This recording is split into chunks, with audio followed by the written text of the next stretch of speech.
Hello friends, Sunday afternoon லஞ்சுக்கு husband கறி எடுத்துகிட்டு வரேன்னு சொல்லி கடைக்கு போயிருந்தாங்க. வீட்டில் வெங்காயம் தக்காளி எல்லாமே காலியாகிடுச்சு, பாலும் இல்லை அப்படின்னு சொன்னனால வரும்போது அதையும் சேர்த்து வாங்கிட்டு வந்துடுங்க அப்படின்னு சொல்லியிருந்தேன். வாங்கிட்டு வந்தது எல்லாமே எடுத்து வச்சுட்டு ஹஸ்பண்ட் இன்றைக்கி மட்டன் தான் வாங்கிட்டு இருந்தாங்க. ஆல்ரெடி கோல்டாக இருக்குன்றதா நைட்டு ரசம் வைக்க சொல்லியிருந்தாங்க.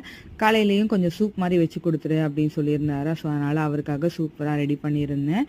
ஆல்ரெடி நம்ம சேனலில் மட்டன் சூப் எப்படி ரெடி பண்ணணும்னு சொல்லிட்டு டீட்டெயில் வீடியோ இருக்கும், வேணுன்றவங்க அதையும் செக் பண்ணி பாருங்கள்.